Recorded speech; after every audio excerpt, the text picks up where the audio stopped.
Well, I am an admirer of Elisa's. Elisa has even worked for me, and the fact is that she is talented.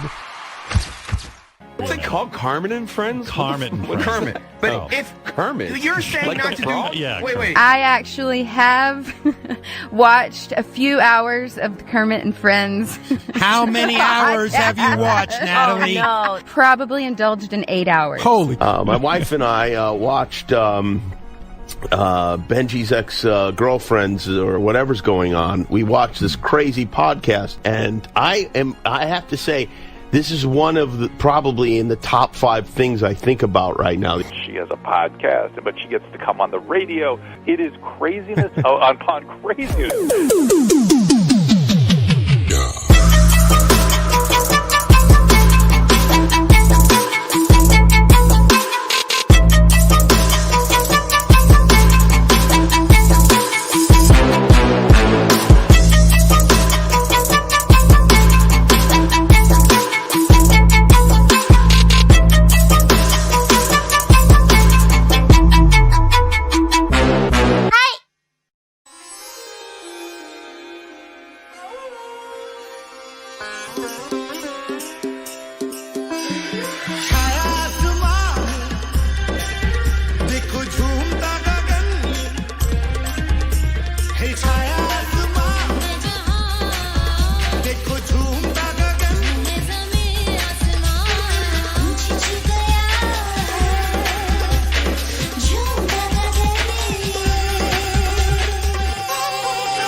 Hi, everybody. Welcome to Kermit and Friends. I am Elisa. This is Fozzie, and Kermit is watching us from heaven. Dear Kermit, I want to thank you for loving me. I hope that I was good to you. You have my heart forever. You inspire me in everything I do. And to the Father, the Son, and the Holy Ghost, please touch everyone who listens to this show with your grace, your love, your joy, your hope, your mercy, your faith, and eternal salvation. Cover everyone watching this right now with the blood of the Creator, Jesus Christ. Amen. So I'm going to bring on my co-host, Sugar. We have an unbelievable show. I'm actually kind of cocky about it. we have such a great show. I can't be cocky, right? That's definitely a sin. But we have a great show today. We're introducing some new unbelievable guests, and a humongous painter and artist has painted one of our regular cast members here. Hey, Sugar, how was your Christmas? It was nice. Thank you very much. How was yours? Well, I was really worried about Christmas because no one had invited me to do anything. And I had no plans. And I wasn't worried about it. I had this faith because, I have faith now. I had faith that it was going to be okay. And even though I was alone, God did bless me with giving me an appearance on the Drunken Peasants podcast. I saw that. That was cute. Yeah. What did you think? Present, though, even though I gave it to myself, I got a t-shirt.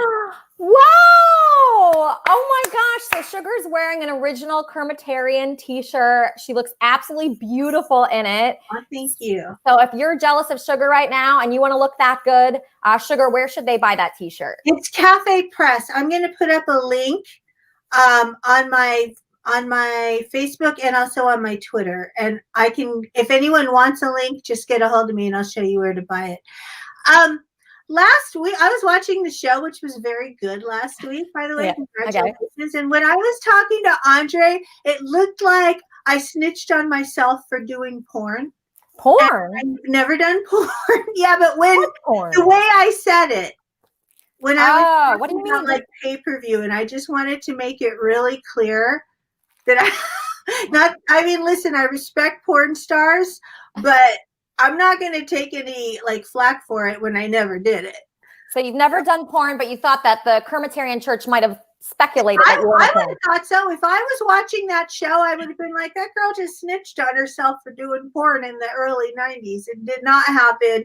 Back then we had pay-per-view and it was very, very, very soft. Okay. So if any porn that you've done is very soft porn. I could not do, if I was going to actually try, it would be the most unsaleable. It'd be like, ow, stop it. I hate that. Oh, really? It sounds like you feel similar about sex to the way I feel. Yes. You do? Yes. Oh, that's so interesting because I prejudged you. Like a lot of people prejudge me. Mm-hmm.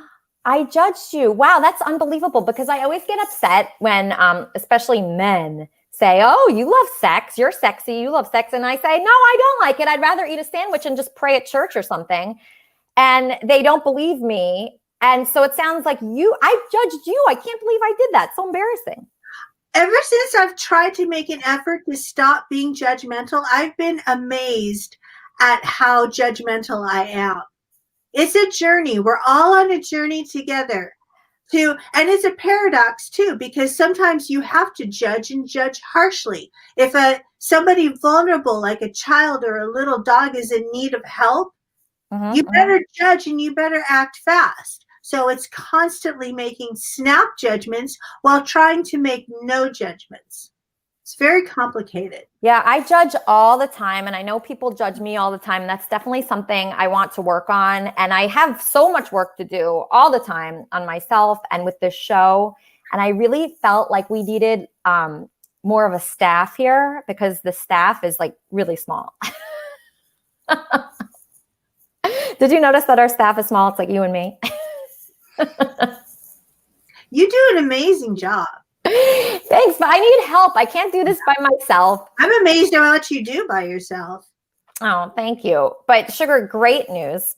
Awesome news. I found a guy that I think would be an amazing COO. So there's like 3 large positions in a company, right? So one is CEO. I think that's what I would be.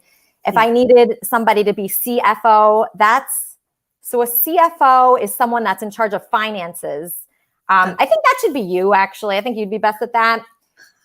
The third position is a chief operations officer. So a chief operations officer is a senior executive tasked with overseeing the day-to-day administrative and operational functions of Kermit and Friends. Okay, this is a very important role. Yeah. The COO will report to Corey, okay, and is considered to be the second in command. So I searched the internet high and low. I've been watching a lot of YouTube videos recently. I'm a huge fan of this guy, Cyans. He's our YouTube professional consultant. I'm a huge fan of, who was the other person? Oh, Danny Mullen. This guy, Danny Mullen, is unbelievable. He's like my favorite YouTube star. And of course, the Drunken Peasants, they were nice enough to have me on their podcast. But I also found this guy, our new COO. So give him tremendous respect. This is the COO of Kermit and Friends. So please welcome Trumpster Bob. Wow. Hello, everybody. Hey, Trumpster, how are you? Well, I had to introduce you. So I'm so happy you're here. I was scouring the internet for someone to help me with Kermit and Friends, and I found you to be the perfect person. Okay. So I watched you for about 10 hours. I woke up to you. I go to sleep to you. I'm completely obsessed. So when I'm passionate about someone, I want to make them a part of my world. So will you accept this position of COO of Kermit and Friends? Well, I got nothing better to do right now, so I give it a try. Okay, that's a perfect answer. So just tell the people. So, you know, what was that? What was that, Bob? I mean, I do know a lot of people. So, like a lot of YouTubers or like Facebook video tubers, and people like that. So, yeah. Okay, perfect. You're the perfect guy. I knew that you were the perfect guy, and I knew it when I saw you. Okay, and thank you to the Drunken Peasants. They introduced me to you. I was on the Drunken Peasants podcast. That's one of your favorite shows, isn't it, Bob? I don't really watch that show that often. It's fairly new to me. They found my channel and came in bashing me because I'm a right leaning guy, and I'm not a left leaning guy, and. So they just came in there bashing me and, trying to do little childish stuff like make fun of Trump and stuff like that. And so, of course we had a few words back and forth, not serious, but it was a little bit of fun, but I get a lot of that. So it's nothing new. And I just want to tell the women out there that are watching right now, Bob is single. He's very romantic. I listened to him in his live stream, and he mentioned some things that he likes for women. You don't like it when the bedroom's like too empty. You like a couple people in there, I heard. And I was curious. Oh, hold on 1 second, Bob. Kermit and Friends. Kermit and Friends. Hi. I'm calling in because I'm mesmerized by Trumpster Bob. Really? He's got me mesmerized. That beard, so luscious. I'm a Trump fan, a gay Trump fan, and I find Trumpster Bob very attractive. Wow. And so what would you rate Trumpster Bob on 1 to 10, a scale of 1 to 10? Oh, he's a 10 plus, man. And I'd even be a bottom for him. Wow. Thank you so much for calling in. Wow, Bob. Did you hear that guy? Well, I don't know. A lot of people don't know this about me, but I am a straight guy. So unfortunately for him, I don't swing with guys. But however, in 2016, I did create the logo for the Gays for Trump, for that guy that ran for office over there, South Carolina? No, I think it was North Carolina. And he lost miserably. Yeah. But I was introduced to him by another gay guy out of California. So I got no problems with communicating with gay people, Okay. I don't agree with that kind of behavior. I think it's a little childish and mature. But I mean, people got to love what they got to love. And I found it more times than not, people just don't want to have children when they don't have a secure future. And it also drives a lot of people, especially women, to indulge in that activity because it's a lot safer for them. Right. Okay. So, Trumpster Bob, we have another Trump supporter here. He's a huge artist. Huge. He painted Trump for the White House. Okay. And now he's on our show. His name is William Quigley. He's a friend of mine. Quigley, you there? I'm here. Okay, great. So he is streaming live from his studio, and he actually sent me some very interesting information. He told me some very interesting things. I'm going to read it to you, okay? So William Quigley. What did I tell you? Well, okay, so I wrote this in my notes here. Let me find these notes on you. Okay, topic, Quigley. So Quigley is actually the guy who introduced Grey Goose to Red Bull. He made the first drink, mixing the two, in his studio. It was April 29th, 1999, on his birthday. So he did not have a contract with Red Bull or Grey Goose, and he will never make that mistake again. He is demanding. Okay, so let's talk about that, Quig. So on your birthday is April 29th? Yes. Okay, so on your birthday, you have. No, the people don't know that. I know that. The other people don't.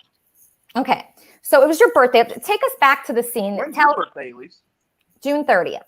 So take us back to that moment. I knew that. Just people didn't know that. That's right. So take us back to the moment on April 29th, 1999. You're in your studio, okay? You're having fun. You're with people. You're relaxing, and you're making a drink. Time out. What? No, go ahead. It's funny because you're like, let's take us back to that day, and then you're telling me what's going on when I'm right here. I can tell you.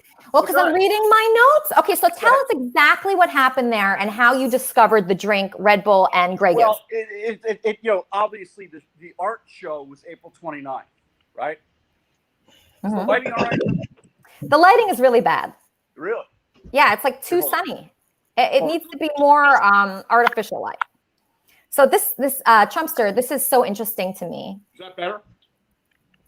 No, I don't know why. It's just not. It's not very clear. You were actually better on your cell phone, I think, outside. Is that good? Are you on your cell phone? Yeah. Okay, so maybe go outside. Right. You need to hold the cell phone up, showing it down at So him. anyway, basically what happened was, thanks, Bob.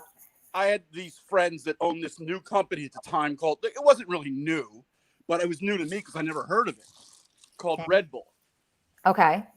And his name was Arnie Zimmerman. Okay. And Arnie, we became friends pretty quickly, and he collected a lot of art. He also had an art gallery.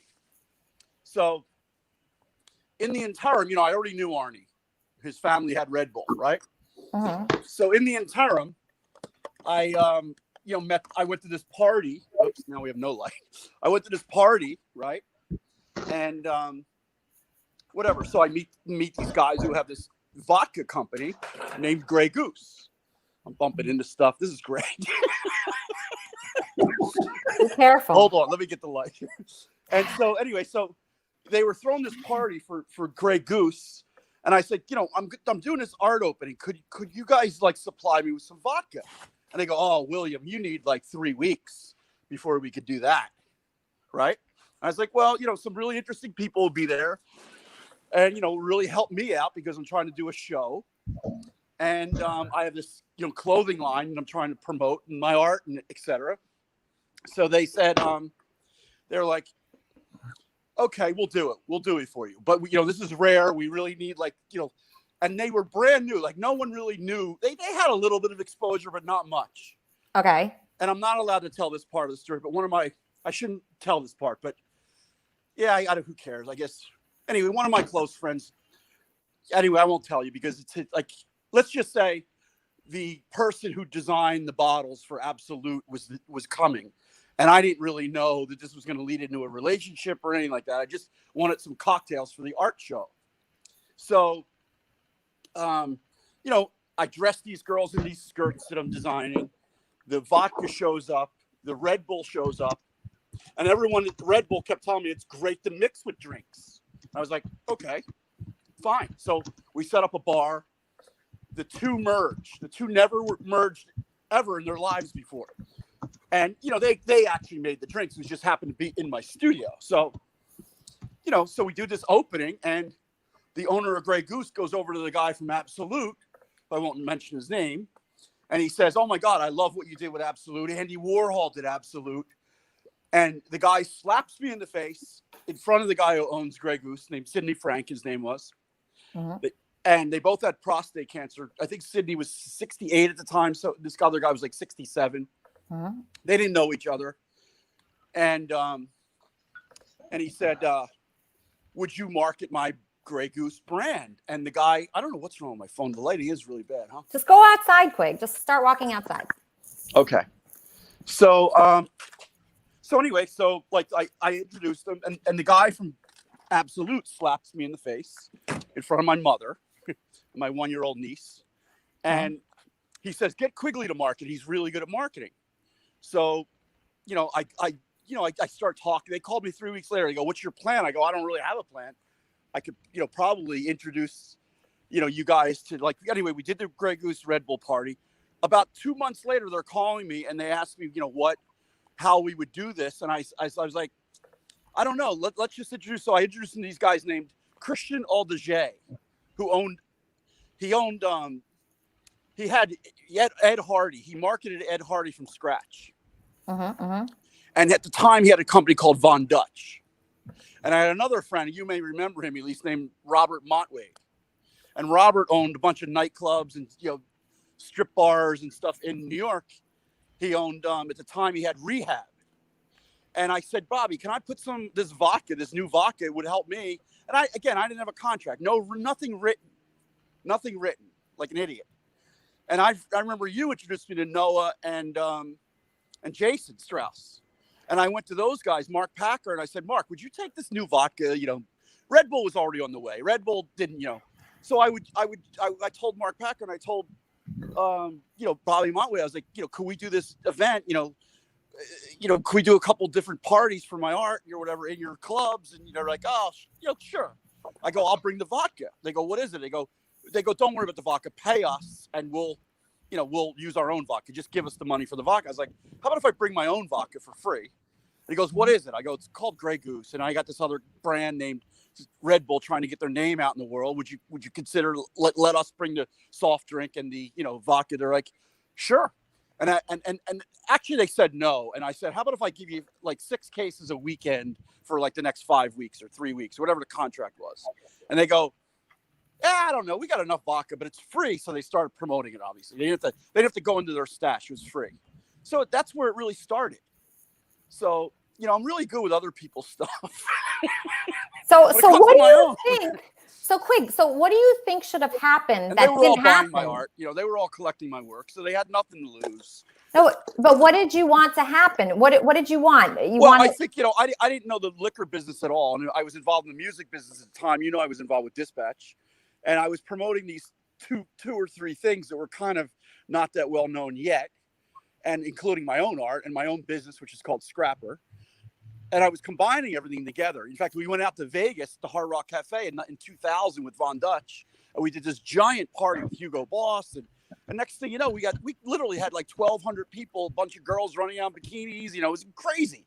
And the only 2 drinks were Red Bull and Grey Goose. It was the first Grey Goose party at Rehab, and now they still have that party every weekend. So what I wanted to happen was, if I would have taken 5% of that deal at the time, which is not much, they probably would have given me 3 to 5 to 7% basically on an introduction like that. Sometimes 10 if you're really smart. I'd be sitting. I mean, I'm doing well already, but imagine what I'd be making. Do you know what I mean? This is merging 2 major companies. In 2003, Sidney Frank passed away, and they sold the company to Bacardi for, I think, like $700 million. Something crazy like that. Maybe it was, I forget the exact number. So Quig, so Red Bull, the drink, and that vodka, they existed before, right? Or did you create those drinks? No, I didn't create them. They already existed. They had their own brands. They were just trying to market them. Okay. And so the reason they why, got involved with me because I was really close to this other guy. You know, marketing, They hire people like me to market things, but I really didn't have a plan because I didn't really know what I was doing. I just knew a lot, like Trumpster Bob said, he knows a lot of people. That's good because he can help your brand if he knows enough people get it out to the world. Should Trumpster Bob get part of Red Bull? It's a little late for that. I barely, Red Bull. I have a painting of I'll show you a painting in the studio of the wife of Red Bull that I've owed them this painting for 9 years. And we're squabbling over $7,500 on the balance. You know, it was like, it's probably worth about $50,000 the painting. And we're squabbling over this, money they owe me. And $7,500. He's probably about 80 years old now. And I'm like, are you kidding me? And I already sent them 2 paintings. And they own this Johnny Cash painting. Remember the Johnny Cash? So speaking of paintings, it's and probably all, worth $1 million. So Quig, I just have one question for you. So the reason why you brought up this whole Red Bull and what's the Absolute vodka, or that's what it is, right? Grey Goose. Oh, Grey Goose vodka. The reason why you brought up Grey Goose vodka and Red Bull to me is because what? Well, you've asked me to get involved with your show, and I considered it, and I think I think you're pretty brilliant. I think I've known you a long time, Elise. And you're so talented. I don't know if everybody knows how talented a singer you are. I mean, you're probably one of the most talented persons I've ever met, which kept me very attracted and interested to you. Attracted on a business level, and also, your looks are, whatever. But you've done tremendous things. You succeed at everything you do. You work really hard. You have all those ingredients for success. So I was like, if I'm going to get involved in this thing, I'm busy as hell. Even taking time to do this show I want to do it, but it's time is money, really. And that's how I look at life now. I don't really have time to like sit on a podcast and, help some friend out, by being on it, which maybe you think is good or bad. Because again, remember when I was talking with you back when I knew you about Dispatch, like, did you ever imagine we'd become this big? I didn't imagine we would get this big. I didn't imagine Red Bull and Grey Goose would get this big. You get a little piece of that pie, and that's what life's about. Okay, so you want me to come up with a contract? I think anybody that works with you should have a little bit. You should think about it. Get a good COO and have a little. Well, I did. Okay, so I would talk to Trumpster Bob, and I would bring my team, my lawyers, and my financial guys in, and they look at I would do it very simply with you. I would say, look, if you go on to succeed, which I think you probably can, and I don't know this business well enough, I'm learning about it, and everybody in Hollywood who collects my art knows I could get them to you right away. I mean, I've sold paintings to guys who own Netflix. They start at Netflix. They own like 7 paintings, 12 paintings. Dana Brunetti, all these people that I know all have vested interest in what I'm doing already. So if I get involved in a project like yours, they're going to have immediate interest. Not immediate. They're going to have an ear. They're probably going to act like they don't give me the time of day. This is what smart people do. They pretend they don't give you the time of day. They just kind of look at, they kind of hear you out. They get your email. And hopefully you keep a register of all these things, your conversations, your email's the best because you got proof. Like I was involved with Madonna 2 years ago, and I came up with this concept.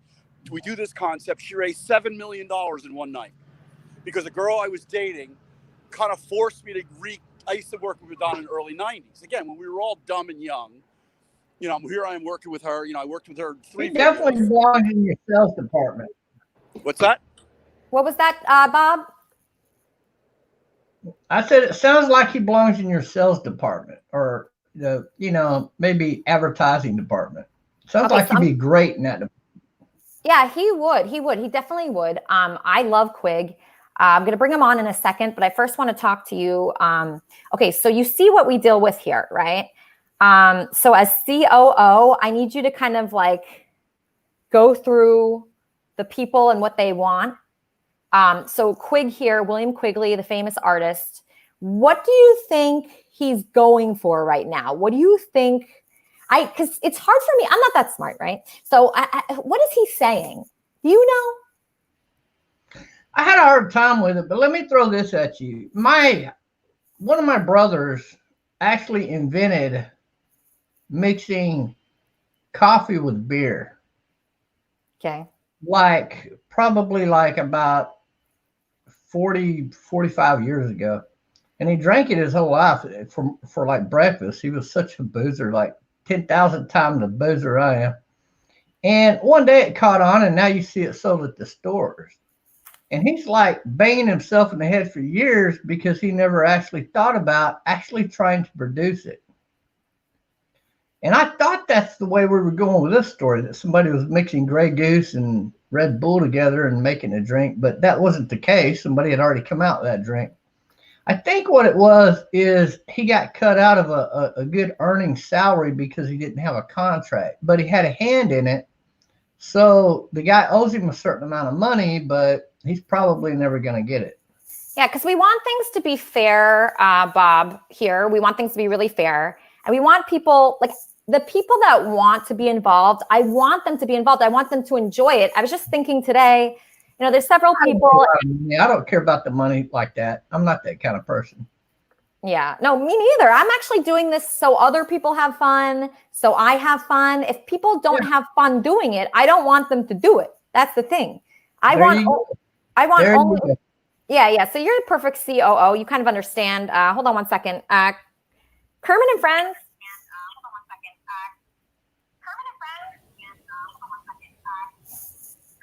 Hello. Oh, can you hear me? Alyssa Jordan, is this you? Yes, it is. Well, let me turn down my unit here. I didn't even think I would get through this fast. This is the first time I've had the pleasure of seeing your show. Mm-hmm. And I saw that you were speaking about Danny from LA. Yes, Danny from LA. I want to give a shout out to Dannyville, who's live streaming Kermit and Friends right now. Hey, Dannyville. Okay. I want you to know that my profile photo, I don't know if you're able to pull that up, but I am promoting Dannyville by that photo right there, if you're able to see that. Where is it? Let's see. Is this Little Zebra? I'm going to say hello in the comments. Is this Little Zebra? Brandon, that was Little Zebra. Brandon, say something. That was Little Zebra. I'm so excited. Little Zebra just called.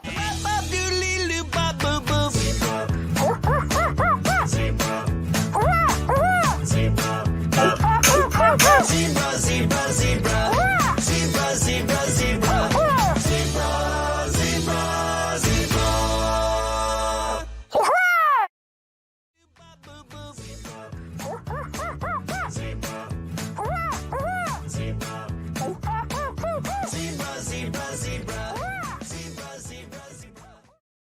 I am so excited, Brandon. I've been waiting for Little Zebra to call. I've been waiting. What was it trying to promote? No, I don't know, but I mean, I love zebras. They're so cute. And I've been waiting for that zebra to call in, and they did. And I don't care what they're trying to promote. Call in more, Little Zebra. We love you here. That's awesome. That is so cool. Okay, so thank you. I just get so flustered when a Little Zebra calls in. Okay, so Brandon, what do you think about what William Quigley is saying about the show, that he wants a contract? Do you think he deserves a contract? He called in once from the shower, but he also did something else. He also painted Laurie Bolton. But I also think that he'll be able to put you in touch with a ton of phenomenal guests. I believe that too. I should maybe whip up a contract. Quigley, are you hearing this, Brandon? Yeah. What do you guys? I love Brandon. Yeah, everyone does. I almost would do it for free if Brandon was involved. Brandon is involved. I'm sorry, what was the question? The question is, what do you want me to write in this contract? Should I start typing it up now, or what should I do? Can you see that Grey Goose box way up there? You can't see anything. Your camera's very blurry. Can someone help? Yeah, you know what? If I close out and log in on my iPad or something, I'll probably get better lighting. Oh, there's Laurie. I love Laurie. I want to see this Hi, painting. Laurie. I'd never be able to afford it, but I'd like to see it. I'm a big fan of Laurie's. Well, thank you. Yeah, I love your band. I love your strength. I love your courage. Yeah. Okay. I love how you talk to all those guys. Okay. Yeah. But I like those guys too. I just don't know everybody so well. Okay. But I really like how you stood up for yourself. And your dad's a great singer. He is. Awesome. He's coming on later. So Quigley, can you? Laurie, you and your dad get along well? Yeah. He's cool. House. He's right downstairs. Was that your brother that popped in with him last week? No, that's my nephew Austin. Oh yeah, he seemed cool too. He's a sweetie. So Quigley, do you want to introduce Laurie, I drew your a picture of you. Okay. Did you know that? I've heard that. I want to see Did you it. tell her? I'm about to present the picture. She's my favorite character. I wouldn't be able to afford it, but I'd like to see it. It's for free. Oh, really? Yeah. So I would say a Quigley portrait. So William Quigley has painted Donald Trump for the White House. So the Trump portrait is currently in the White House. Okay, that goes for around $65,000. Yeah, I just looked it up. Yeah, so let me show people if they don't know. I mean, I don't want anybody out there to think that William Quigley is just like a blurry camera. He's a lot more than that. He painted Donald Trump for the White House. Donald Trump bought that painting. So I'm going to show it to you guys. Just give me a second. Let's see. Where do I find that? Okay, so he painted these paintings. I'm going to show you these before I show you Laurie. So here's Donald Trump. Oh, shoot. It doesn't come up. I think you have it on in the background. Oh, shoot. That was bad. Okay, I don't like doing that. All right, you could just Google his Donald Trump painting. That would be good. And just trust me that it was $65,000 and that Donald Trump bought it and it's currently in the White House. So he's painted Abraham Lincoln, Ethan Hawke, many celebrities, but Trump was the one that I think really made him famous. So that's exciting that he went from, I think that might have been his last painting that he painted. Sugar, being that Trump was his last portrait and then Laurie was his next portrait. I mean, wow. How much do you think this painting would be worth if William Quigley were to send this to Laurie Bolton? How much do you think she could sell it for? It is very difficult in the art world to determine the worth of paintings, because at the end of the day, they go on auction and paintings are worth what somebody is willing to pay for them. The art world is nuts. But if the Trump painting is worth $60,000, then Laurie's painting is worth at least $10,000. That's where I would start the bidding. Okay, so we'll start the bidding at $10,000. I would say that Quigley should just send you the painting, but let's look at the painting first, and then you can all make your bids. Okay, so let me find it. It's coming up.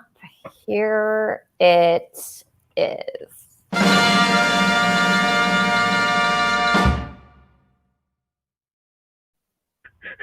Okay.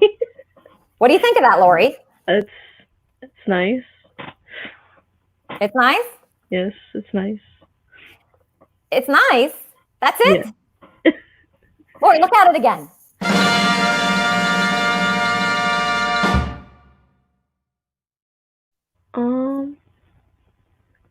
It's pretty. It's pretty, right?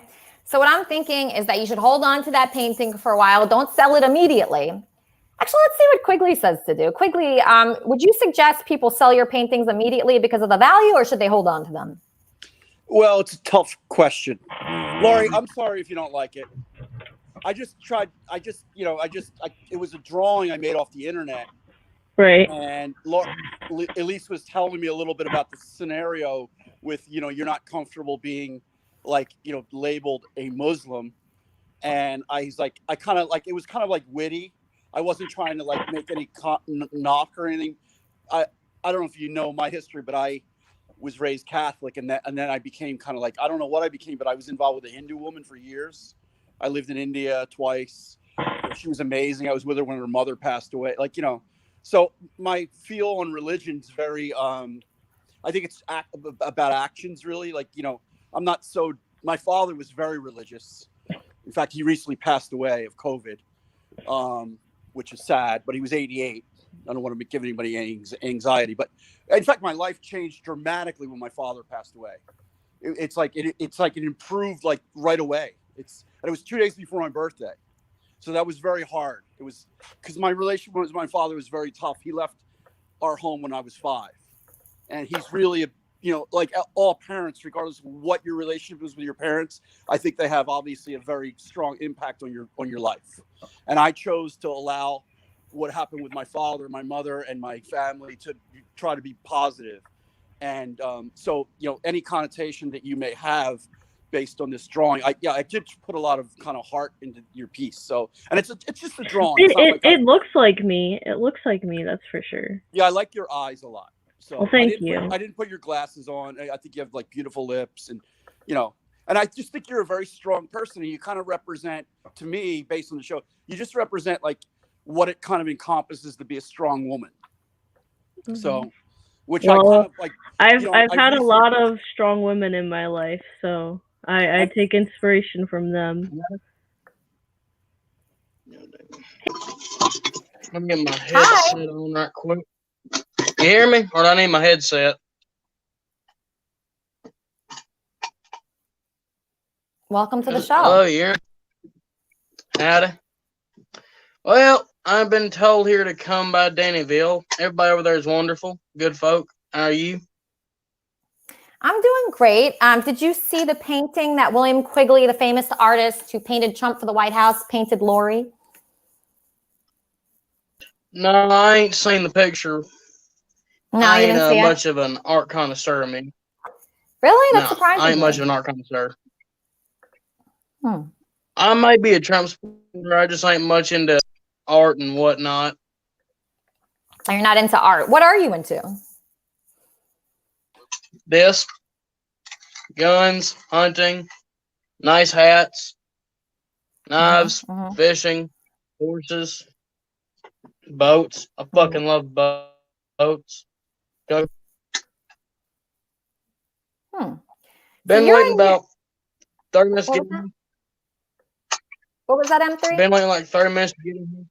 Been waiting about 30 minutes to get in here. It's real good to be on.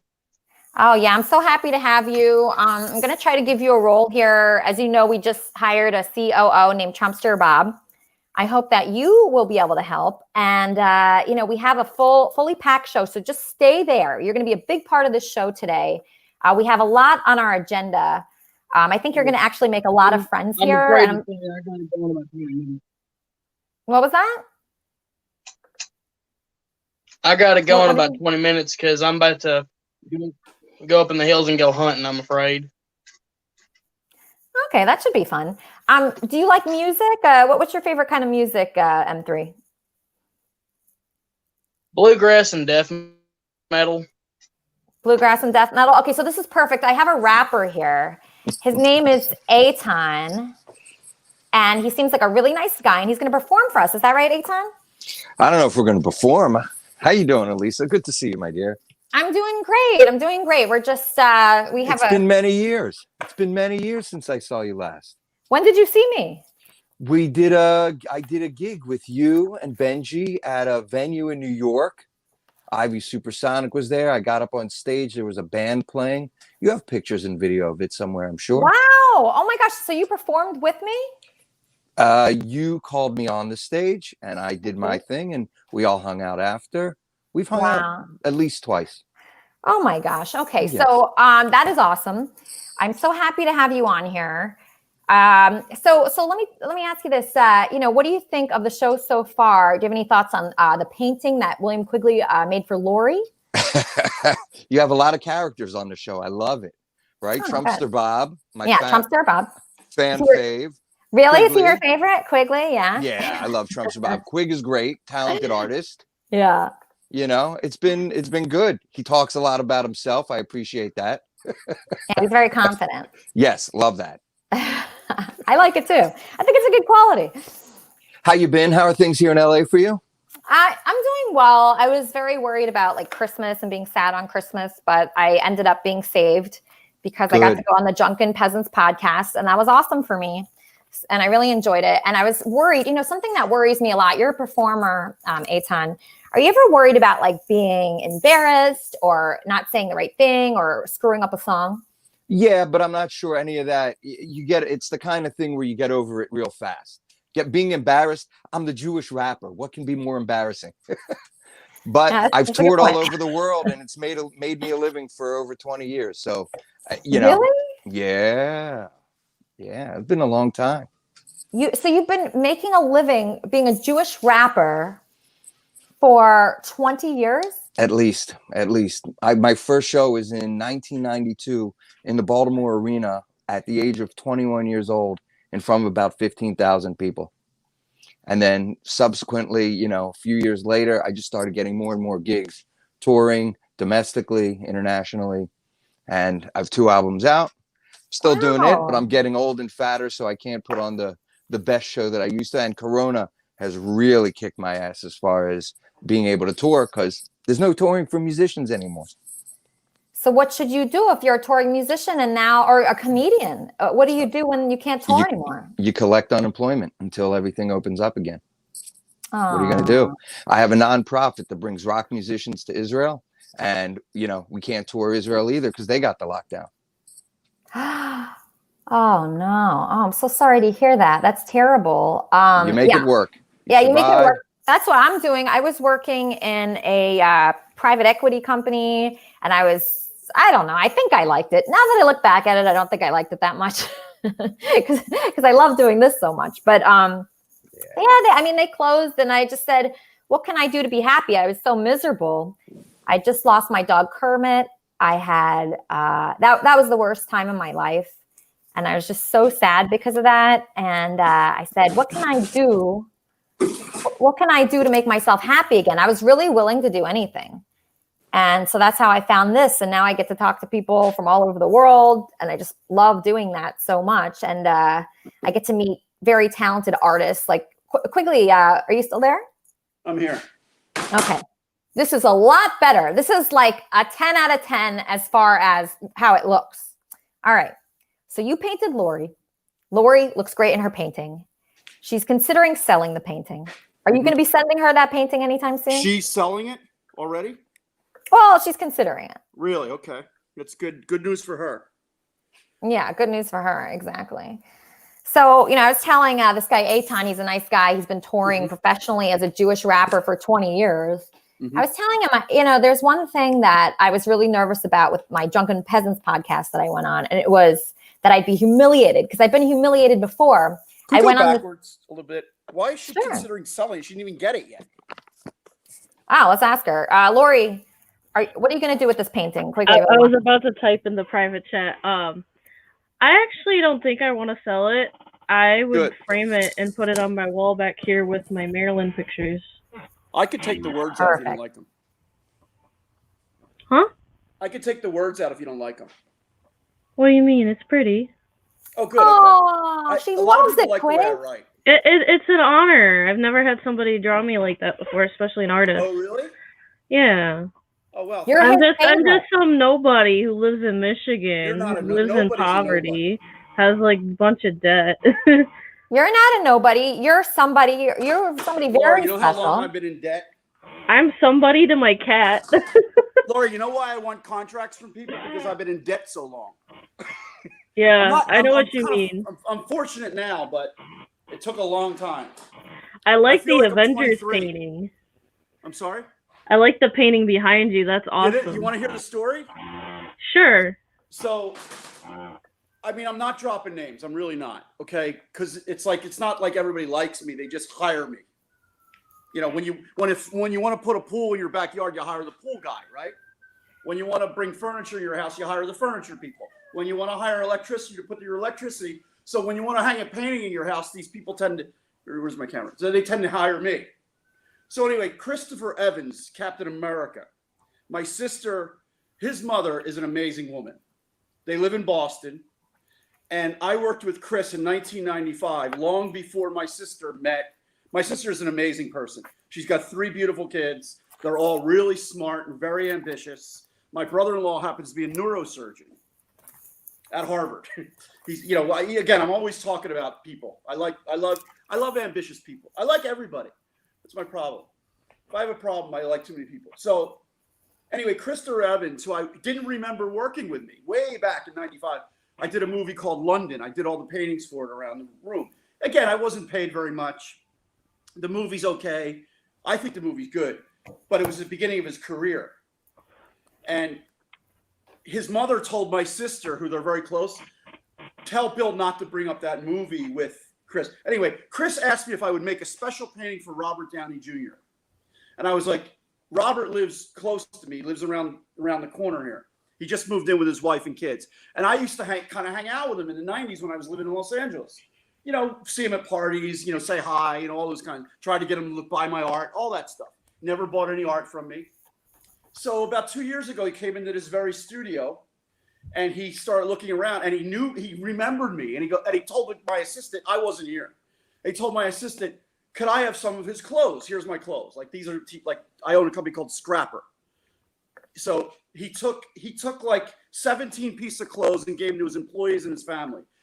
Chris comes to me a year later and says, Bill, would you make a painting for me so I can give it to Robert? We ended our Avenger movie. We're done. The End Game is the last movie, and I want to give him a special present because he gave me a car, a Mustang, a special custom Mustang. So I was like, wow. So he sends me all these emails and everything, and he goes, could you write a bunch of that scrappy stuff in your painting? And I was like, it's funny how people describe you. That scrappy stuff. I was like, okay, I can deal with that. So anyway, it took me 4 months of really hard work because I had a contract. And I had a contract. At least I had a contract. They put money in my account. I went to work. So anyway, so Chris started sending me all this stuff. So I send the painting, right? I don't hear anything. I'm like, I just spent 4 months on this painting for, actors, they get everything. They get all the they get all the people they want. They get all the money. They get everything. Artists, yeah. So Anyway, I don't hear anything from Robert forever. So I email his publicist. I email, his company. And I'm like, I'm a little upset. Like, I haven't even gotten a thank you. So what happens is, during all this Trump controversy, right? And it was really heavy last April 2019 got very heavy again with this Trump thing. I painted Donald Trump in 2006. I painted 2 presidents, Clinton and Bush, way before the Donald ever bought the painting. He bought the painting in 2013. It took me 7 years to get to the guy. And we gave it to soldiers. We gave a lot of money to soldiers, to vets, which I believe in. I don't encourage myself to fight, but anybody who fights, male, female, anyway, strong supporter of military and police. Sorry, but it's just the way we need you guys. Anyway, so of course, big supporter of military. So I make this painting. Robert comes out during all this controversy, and he uses my painting behind him, kind of like this, to open his world premiere of the Endgame. You can Google it. It's on YouTube. World premiere. He uses my painting to thank all the fans. He thanked me. It was so beautiful. It shows you what kind of person he is. So I said, I'm going to make another painting. So Robert says to me, Quig, I want you to look at this poor little kid. And I want everybody on Elisa's show to look at this word, go mad, jump for Rohad. This little kid's had 25 surgeries since he's 12 years old. 25 surgeries, something like that. I've been communicating with his mother. And Robert went to his home. He flew to his home in England, in Scotland, to take care of him. And he just told me about him, and I was crying watching the video. It's Rohad, Rohaad. And so I started making this painting. So this is the new project. It's new marketing. I'm trying to get like someone like Marvel. I met Stan, I kind of communicated with Stan Lee before he died. And I never painted something like this. And I'm doing it because, this kid, his mother, and I made him, like Robert named him a superhero. Robert named him Captain Braveheart. So I wrote little CB there, Captain Braveheart. So he's so happy about this painting, but here's how mature he is. He thinks he's got this horrible disease called Rohad, which probably might, he might not last. And he thinks he's helping all the other kids. So he thinks he's helping all the other kids in the world who have it. There's 100 people that he know of have it in the world. So it's hard to get funding for this. So he originally contacted Chris, in a pen pal thing, sent him a video, and Robert's the one who responded to it. You know how many emails these guys get, and et cetera, and then he responded. So my goal now is to really market this painting and get it out there. I mean, I'm not Stan Lee, and I don't really make paintings like this, but this is a proud subject. I'm very excited by it. So, and I really haven't had much success with it yet, but I'm working on it. So that little boy, any of Elisa's viewers, if you want to look at Rohad, you'll see Robert's video going to his home in Scotland. And now we're currently, Chris, Robert, and I are kind of now marketing this. He's allowing me to use their name and market this. Because anytime you throw someone's name out, Quig, I'm getting a call. Quig, just hold on 1 second. Everybody be quiet. Kermit and Friends. Hello, this is actually the real little zebra. What? Oh, we love the zebra. We love the zebra. Wait, Quig, hold on. This person's saying that the other, what are you saying? This is the real little zebra, and I don't know what's going on with the zebra that's on right now, but this is the real one. So the other one's an imposter? We have an imposter little zebra, and we need to get control of this right now. So you're claiming that you're the actual little zebra and the other one is not little zebra. The person that called in earlier is a fake? That was a bunch of BS, excuse my language, and yes, exactly. So we got to get to the bottom of this. I love Quig's stories, and his paintings are amazing. I might buy one in the future, but this little zebra thing is getting really tense.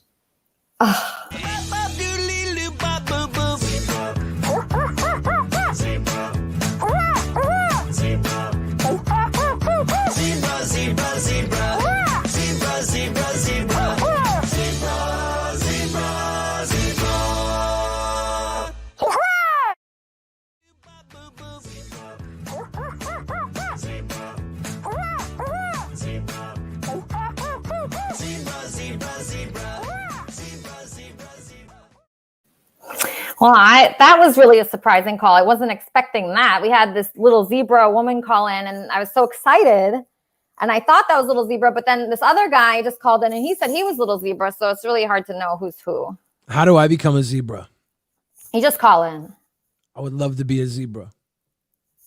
Okay. I feel like I have to earn my stripes, though. I'll give you my number. You'll be it immediately. Hey, Billy, how are you? Good. How you doing? I'm doing so good. I had such a good, you have no idea. I was so worried about Christmas for myself. Really? I was, because I had a tough year, like really tough. It's like everything bad that could have happened to me happened. Yeah, that seemed to be the theme of 2020 for a lot of people. So I Yeah. don't think you were alone, at least. Yeah, that is somewhat comforting. And but I've had so many bad experiences being creative. I mean, I can name like 100 of them. And and I've been so embarrassed and humiliated on air before. And that's why it's almost like my comfort zone being on this show, because I can control it. And if I go on another person's show, sometimes I'll just, your show is big, but sometimes I'll go on a smaller show and the person will just immediately attack me. That happened with this guy, Kyle. There was this guy, Kyle, who I actually liked, who had a YouTube channel. And I've been getting to know different YouTube channels. I've been watching you guys and like Danny Mullen and a couple other ones. And, I just watched them. And then, a smaller one that I found, I went on this guy, Kyle's show, and immediately he started kind of attacking me. And I said, I'm never doing this again. I'm only going to be in a show that I'm in control of. Yeah. Yeah. I'm glad you stepped out and did our show with us. We had so much fun with you on. But I know exactly what you're saying. People will try and have those gotcha moments. They'll try and get you. It's not Yeah, gotcha moments. You know who hates that? Benji. In fact, he taught me about that term, gotcha, and he hates that too.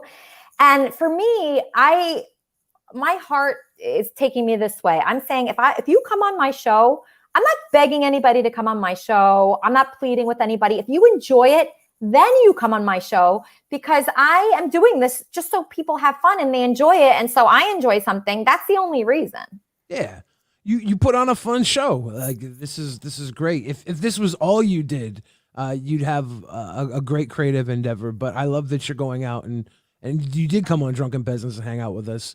And I hope you continue to take those risks, because like you found Trumpster Bob, right? I can't believe when I found Trumpster Bob, I couldn't believe it. He's my dream. And then I thought, so I've been, this is kind of sad. So I've been watching Trumpster Bob since that day. Yeah. And I don't know if you're there too, but every time he goes live, I'm there. I'm there. And I'm just so excited. Wait, hold on one second, Bill. I'm getting a call. Yeah. Kermit and Friends. Hi, baby. I love jerking off to see your new pictures online. I really love that. Very interested. Will you be posting any new pictures of the big bush and the big tits? Oh, I think that might be actually another zebra.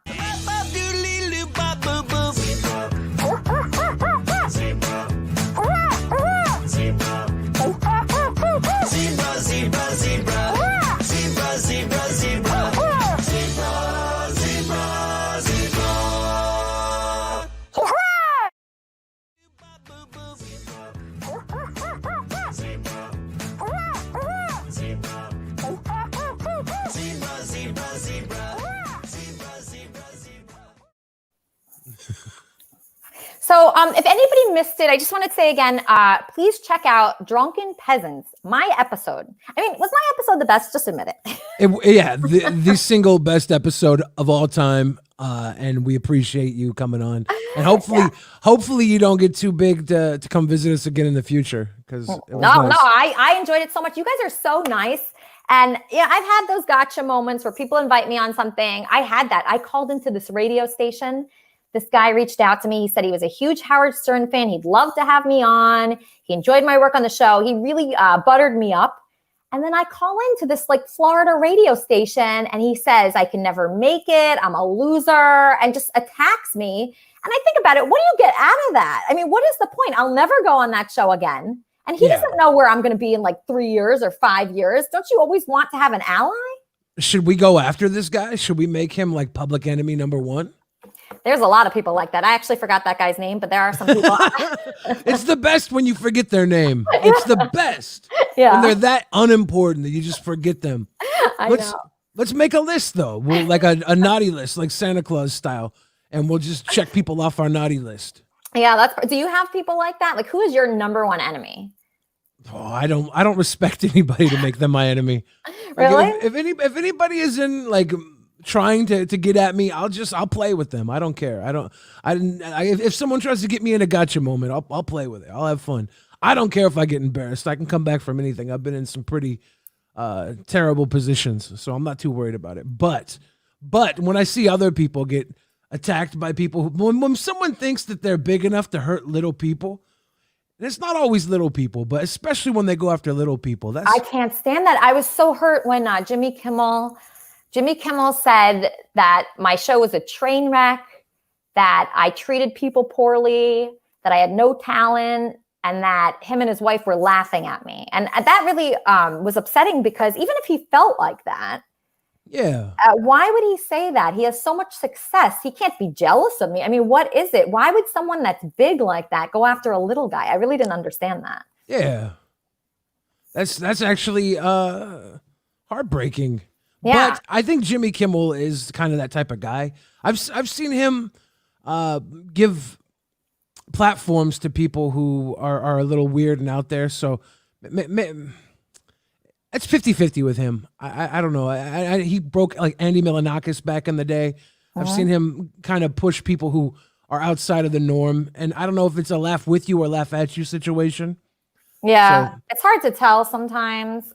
Speaking of amazing people, Trumpster Bob is our COO. I'm trying to figure out the best way to have people appreciate him here, because I am like such a huge fan. I don't think if people see it, like how did you introduce Trumpster Bob to your show? And do you think that I really want to shine a light on him so people understand how great he is? How do I do that? I think you just got to continue putting him in a position of power, and that can't go wrong. COO, that's pretty big right there. Okay. All right. So let's try to interview him. Okay. We're just because he is so special. Trumpster Bob, you know Billy here. I know you're a big fan of his podcast. Is that right, Bob? Right, Bob? Well, I just want to say I am very envious. Hair. I love his freaking hair. Look at the man's hair. Bob, wouldn't it be great if somebody photoshopped your beard with my hair? My hair with your beard. How good would we look? We look like a Viking king. Yeah, well, I do got long, like dark hair. It's just not near as long as yours. But yeah, Viking kings. So Billy, I really want to get bows to and arrows and all that. First of all, Bob, your audio is horrible, really bad. You're going fix your audio, Bob. So I want to think of like a question that we can ask Trumpster Bob, things that people do not know about him. I'm actually trying to get to this specific thing that I found out about him, but I don't know how to get to it. So, yeah. How? I don't know what specific thing you found, so I don't know how to help you get to it. Oh, I found something. So should we rip the Band-Aid off and just go in? Well, I don't know how to. So, gosh. Okay, so I was watching his show. Yeah. He is very like sexy in the way he talks, but he's not like that around me. he's just like that when he's alone and drinking. So it's hard. Like, he probably looks at the show differently than your show, or, when he's alone, maybe he's trying to be on his best behavior. But I think if people saw him talking about how he romances women, I think they would really be impressed. He's impressive. Like, why don't we ask him some dating advice questions? Do you feel like maybe he's being polite with you because he still sees you as a potential significant other? Maybe. Let's ask him. Bob, so, Billy set us up on a date and it went great, but just ignore that right now and just tell the women out there, just tell them, what are you like? What's it like to date Trumpster Bob? Well, I think the first date should definitely be a gorgeous meal, like Oriental style, but without the Oriental food. You know, I mean, it's like, let's go to the freaking winery and eat some freaking lobster. You know what I'm saying, or something, a beautiful food. And when we're done, I can take your girlfriend to my house and just literally bend you both over the damn bed and do you both. Like right then and there. So on our And then date, we can get to know each wait, other. Bob, on our date, you want me to bring a friend? Oh, you? Oh, if I'm dating you? Oh no, not actually. So No, you never gotta mind. Never bring a mind. friend. No. Okay. Bob, were you gonna do me and my girlfriend? Is that what you were saying, Bob? You were gonna bend me and my girlfriend over? No, her and her girlfriend, hell yeah. But you and your girlfriend, hell no. What? But if I'm you just a want little double confused, team Bob. them, I've You're never so done cordial, that. Well, Bob. actually, I did one time. Okay, so But, Bob, like, say it's someone. Okay, it's you're not not me. even sharing my women, though. Like, huh? Okay, Bob, take me out of the scenario. It's a woman. Say there's another woman that you met randomly at like a drugstore or something, or at a bar. What would you do? Would you ask her to bring a friend? Together and love each other and love life and love everybody else and let love reign in the air, baby. You know what I'm saying? Love is in the air, like on the old Love Boat Show song. That's what love should be about. Life should be about that. Okay, but if there's two women, Bob, you're saying there's two women, not just one. There's two. Okay. Well, okay. So, like, if I go to the winery, like, I love to go to the winery about once a month, and there's usually a different lesbian couple up there every month, and I talk to them generally. And the manager up there loves me to death, and she's bisexual. And she always, if it's somebody new, she always tells them, don't mess with Trumpster Bob. Don't F with Trumpster Bob. He is a gorgeous man. He's a good guy. So then they just end up talking to me and blah, blah, blah. And I'm not going to say I haven't had sex with any of them because I have. But I'm going to tell you this. Like, generally, I want to take them out to eat. Okay? Well, I want to be more romantic. I want to get out the white wine and let's celebrate. Let's get drunk and get butt naked and have adult fun. But women are just not like that. Women, like you, would fall in love with me, for example. There would just be no stopping that. There's just like one of those two lesbians are going to fall in love with me. And the other one then wants to move out because she finds it awkward to have her girlfriend's man because her girlfriend fell in love with him. Hold on, Bob. I have so run into this problem. I want to butt fuck Trumpster Bob. Wow. Did you hear that, Bob? I get that a lot. I do have a Trumpster Bob butthole challenge that I do challenge some people on. Like, if you think you can prove you got a virgin butthole, step up to the podium.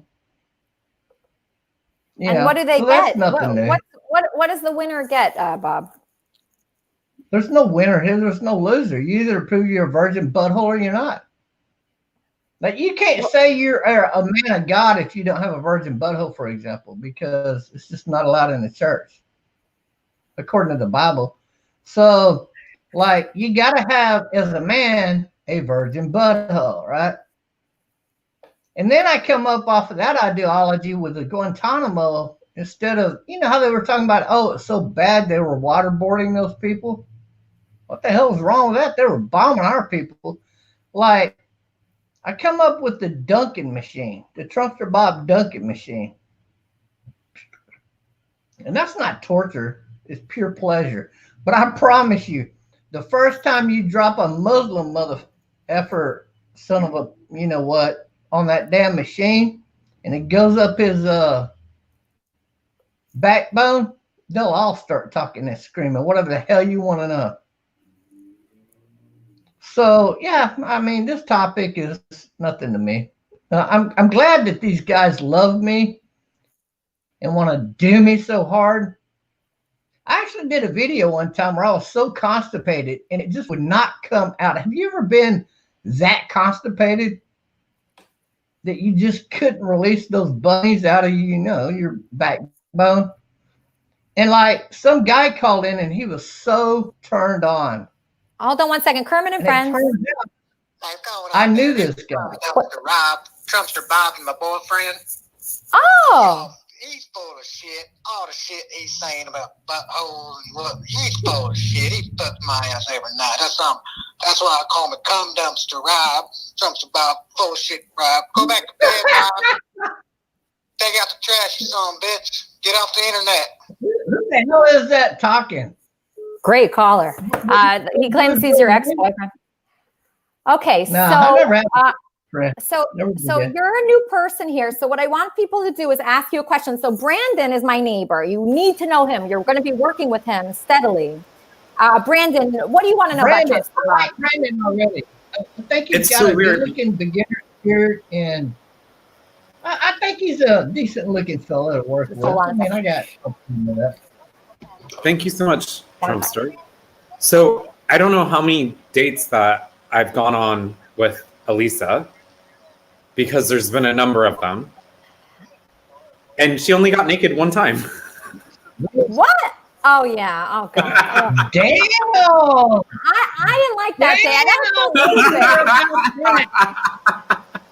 I can't believe I did that. So embarrassing. What, Bob? Like, how big are her areas? Somebody's sound is bad. Actually, no, Brandon. Wait, hold on. Brandon, I'm like echoing. Brandon, just fix your audio. Hold on. We have a caller. Brandon went blank.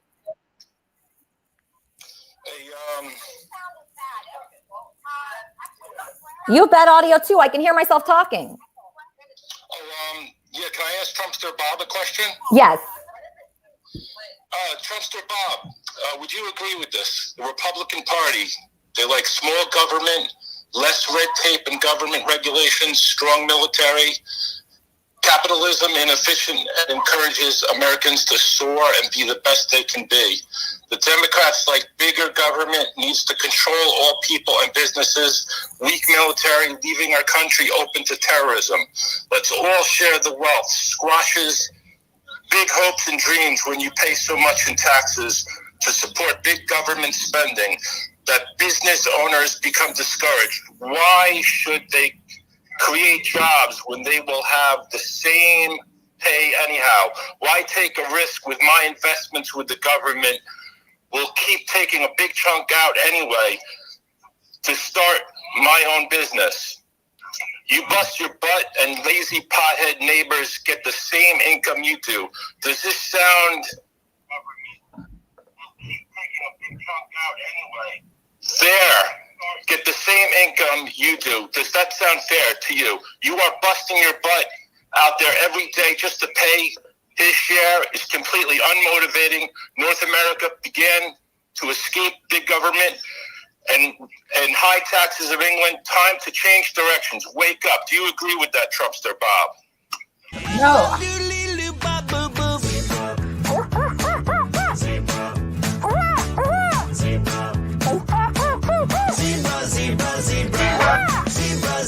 Sorry, did I let out an F word?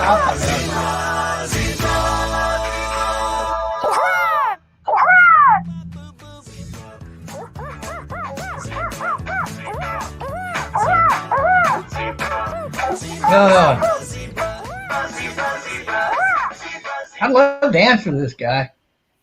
Okay, go ahead, Trumpster Bob. Can I'm getting a lot of calls for you. So do you want to answer I know, that but one? let me answer his question. He had a very multi-level question, but I got a simple answer for this guy. The guy that just called in is an idiot. He's not realizing that we have alien worlds that we have to deal with. Even though y'all might not believe that or know about that, now that doesn't matter. If the earth does, as we as humans do not produce on this planet, we are never going to move forward. And if people don't work, they become so complacent. So many bad things take place after that. I'm getting another call, Kermit and Friends. You can't freely give money away and expect people not to vote. That's idiotic. Wait, hold on, Bob. Guard sweet freedom's door. In the dunes, the damps, the watchfires of a nation torn by war. Oh, she's far too young to die. You can see it in her eye. She's not yet begun to fly. It's time to let the mighty eagle soar once more. Let the eagle soar like she's never soared before. From rocky coast to golden shore, let the mighty eagle soar with healing in her wings. That's all I got.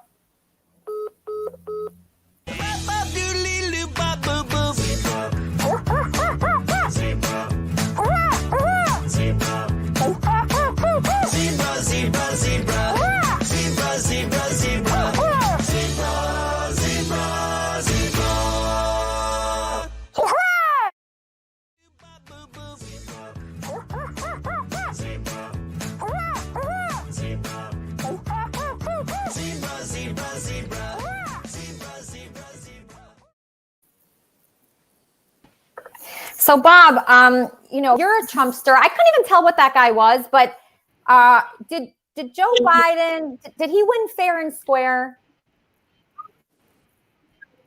No, of course not. It was a pure and simple Democrat fraud. Everybody knows that. You got 30,000 votes found in a freaking puddle of water for how does the court not allow those votes to be counted?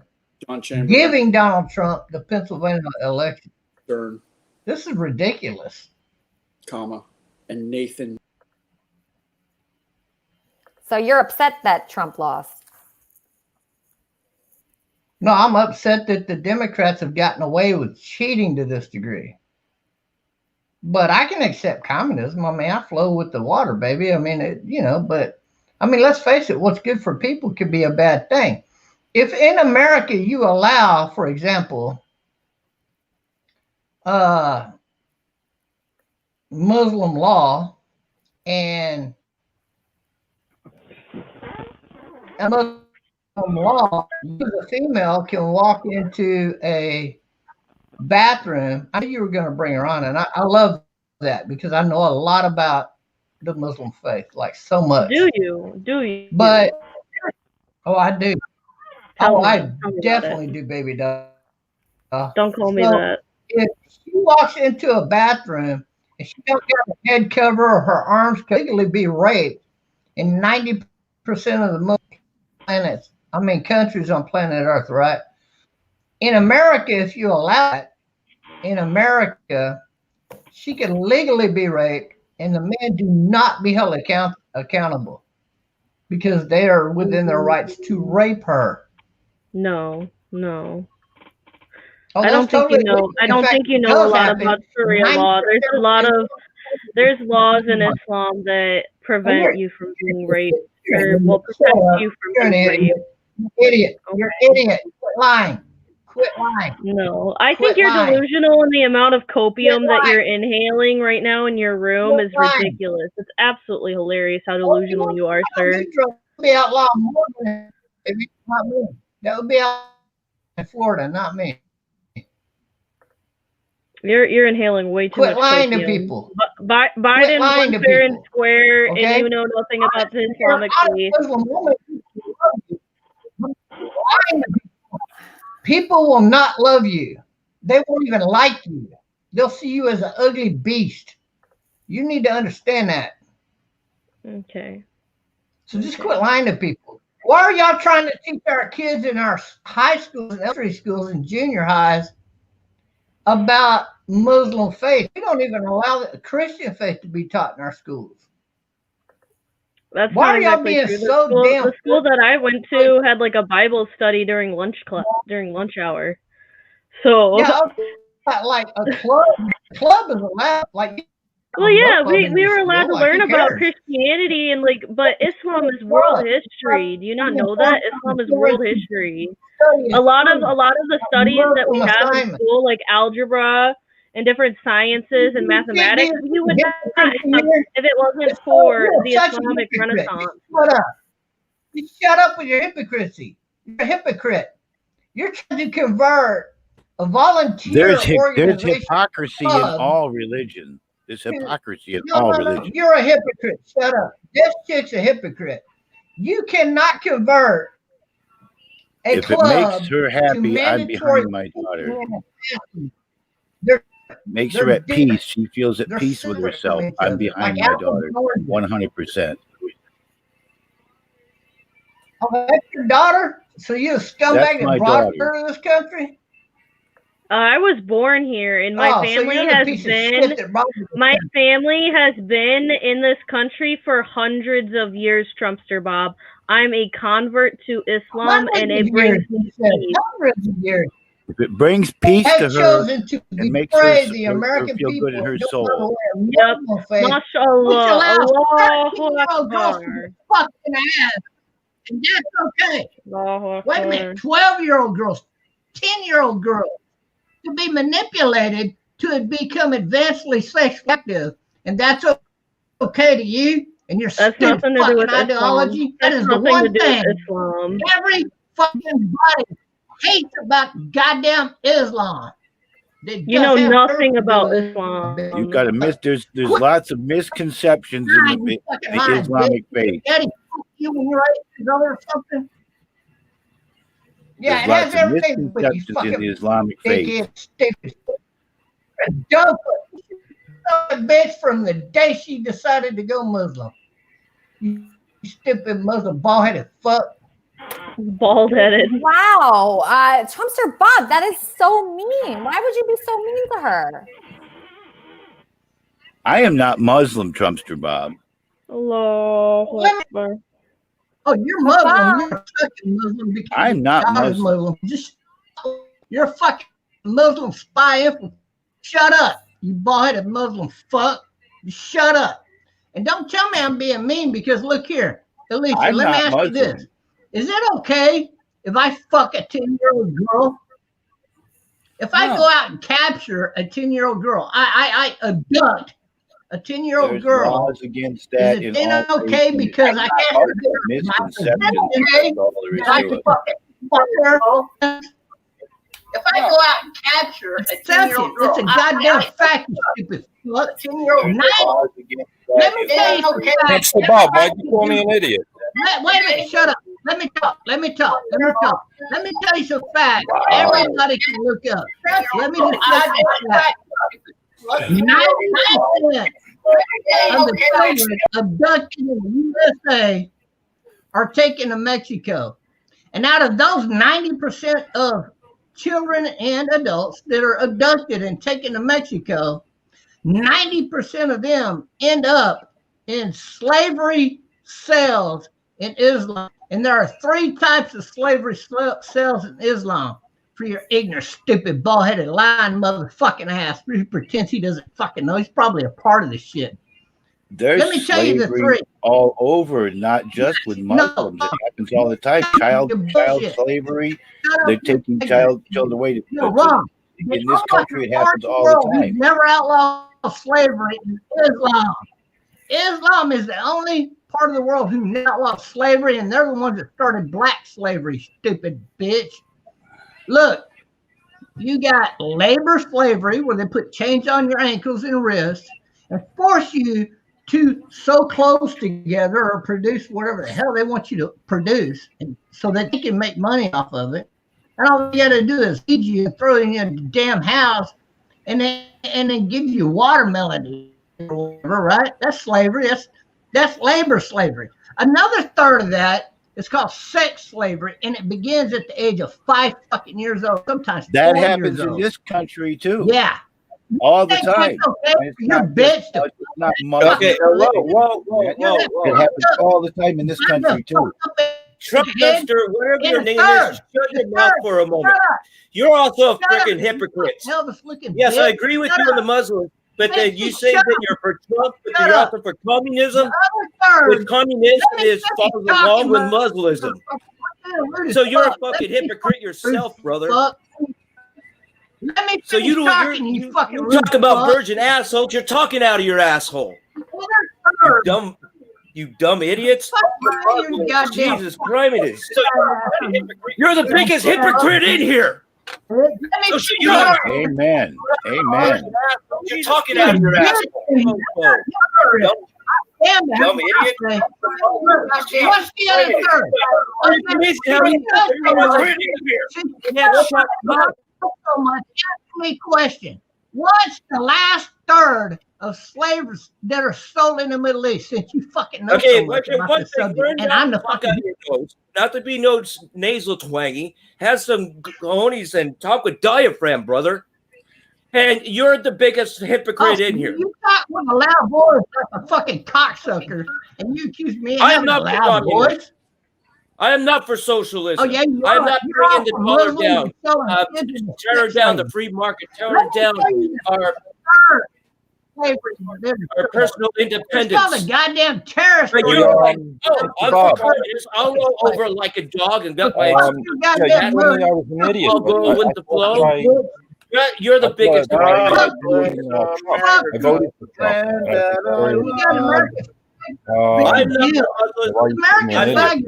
Laurie turning Muslim, but as American, as liberty, that's her freedom of choice. We might not agree with it, but that's her freedom of choice. That's right. Freedom of religion. That's what this country is about. Well, Muslim is not a religion, but it's still freedom of choice. It is a religion. But you're calling everyone fucking idiots. F this, F that. When you can't even know the right side from your left side. When you start hating Americans because of your choices, fuck Made you in back. USA. So fuck you back, bitch. Does that make you more of a man to say fuck you all the time? Did you feel more manly? You're a hillbilly hick in a trailer park. Drinking cheap ass beer. Your damn self. You talk about cheap beer and cheap knock off the Elvis. Inbred guy. Let me guess, you're inbred and you make it with your brother. Yeah, that's what you guys talk about is because you're inbred and you make it with your brother. So shut the fuck up. No one cares. I may have to change my song to God Bless America. More fucking pornography than anybody I've ever seen. And don't tell me you're not a you're the one that's talking about abducting 10-year-olds. Your face showed up on a pornography channel of Pornhub under Gay Hub. Okay, why? This guy's a hypocrite. He's talking about religion. He's talking about capital. Fucking dick. You fucking fake Elvis, gay Pornhub, God fake bless dick sucking America, motherfucker. Land that I love. Laurie, you said to me privately that you have something to read.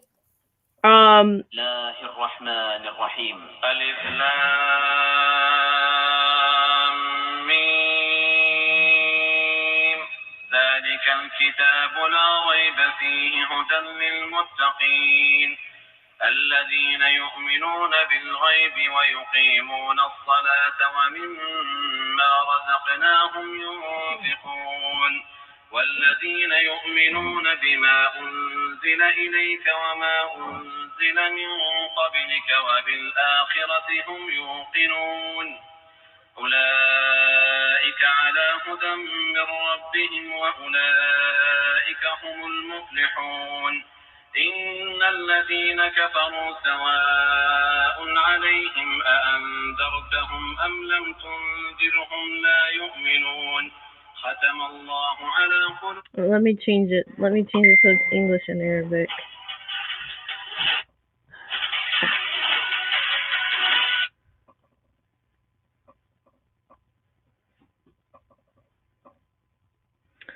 Oh, rip.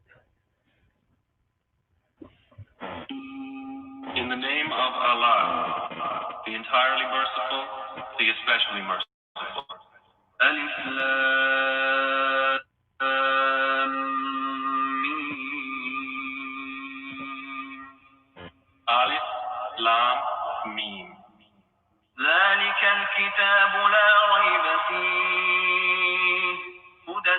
للمتقين. This is the book about which there is no doubt, a guidance for those conscious of Allah. الذين يؤمنون بالغيب ويقيمون الصلاة ومما رزقناهم ينفقون.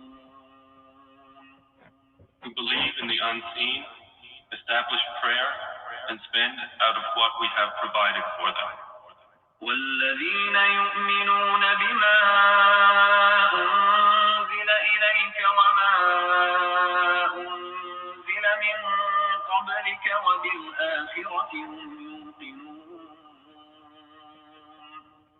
And who believe in what has been revealed to you, O Muhammad, and what was revealed before you, and of the hereafter they are certain in faith. أولئك على هدى من ربهم وأولئك هم المفلحون. Those are upon right guidance from their Lord, and it is those who are the successful. إن الذين كفروا سواء عليهم أأنذرتهم أم لم تنذرهم لا يؤمنون. Indeed, those who disbelieve, it is all the same for them whether you warn them or do not warn them. They will not believe. ختم الله على قلوبهم وعلى سمعهم وعلى أبصارهم غشاوة ولهم عذاب عظيم. Allah has set a seal upon their heart and on their hearing, and over their vision is a veil, and for them is a great punishment. ومن الناس من يقول آمنا بالله وباليوم الآخر وما هم بمؤمنين. And of the people are some who say, we believe in Allah and the last day, but they are not believers. يخادعون الله والذين آمنوا وما يخدعون إلا أنفسهم وما يشعرون. They think to deceive Allah and those who believe, but they deceive not except themselves and perceive it not. في قلوبهم مرض فزادهم الله مرضا ولهم عذاب أليم بما كانوا يكذبون. In their hearts is disease, so Allah has increased their disease, and for them is a painful punishment because they habitually used to lie. وإذا قيل لهم لا تفسدوا في الأرض قالوا إنما نحن مصلحون. And when it is said to them, do not cause corruption on the earth, they say, we are but reformers. ألا إنهم هم المفسدون ولكن لا يشعرون. Thank you so much, Laurie, for sharing your religion with us. I'm here to invite everyone. If you have a belief in something, if you have faith in something, if you want to share, if you want to be part of Kermit and Friends, you can be, because we don't look down on anyone. I don't care who you believe in, who you don't believe in. I just want to make friends and entertain you all. And keep in mind, this is an ecclesia. In our modern English Bibles, the word church is supposedly translated from the Greek word ekklesia, which simply means people assembled. And we are going to be people that are assembled in love. We're giving, we're a community, we're here for each other. And I'll see you next time on Kermit and Friends. Here is John Bolton with a musical performance. Please enjoy.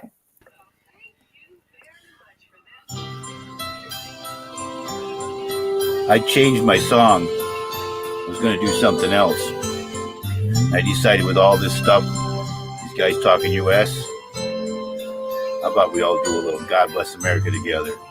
God bless America, land that you know what? I got to change. didn't like the tempo. I had another one I did before that I liked better, so I'm going to restart. Sorry, take 2. It's more powerful. God bless America, land that I love. Stand beside her and guide her through the night with the lights from above. From the mountains to the prairies to the oceans white with foam. God bless America, my home, sweet home.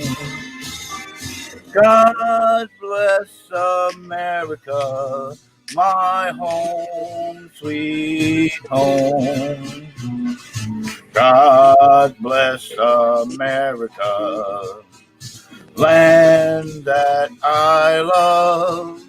Stand beside her and guide her through the nights from the lights from above. From the mountains to the prairies to the oceans white with foam. God bless America, my home, sweet home. God bless America, my home, sweet home.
This is Kermit birthday sprinkler, her 12th birthday sprinkler number 1.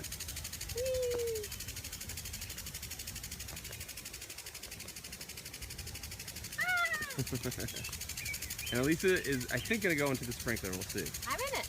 Oh, she's in it. She claims she is in it. Oh, there is a rainbow. I see it. There's a rainbow for Kermit.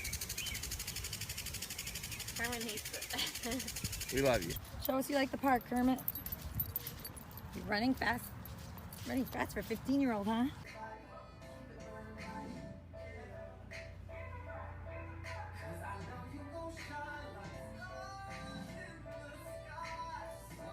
Kermit, do you like the hotel? You just had a bath. It's filming. Ah, who wants some? Does Chicken want some? Oh, wait. I want half a piece. Does Fozzie want some? I want half a piece. Does Kermit want some? Does Benji want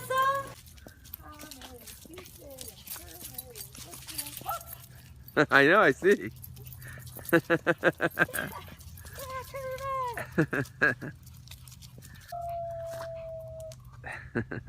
Kermit, be him, Kermit.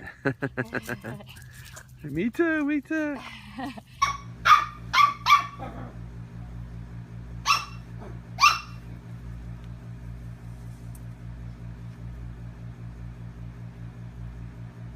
That stuff smells good, huh, Kermit? Yum, yum. Kermit, you like the grass? Kermit. Oh, you love the park, Kermit. You like this park so much? Aw.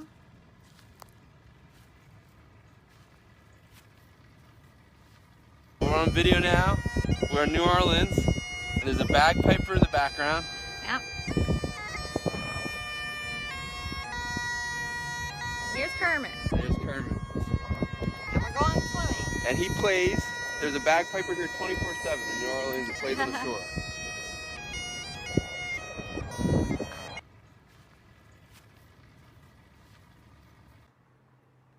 Did you eat all your tri-tip? You can eat the last 2 pieces?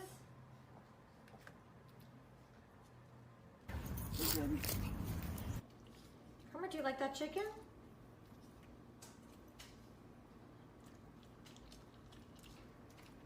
Chicken soup. Bye. Little rain's no problem for us, huh? That's okay. Fozzie, go up there. They love it.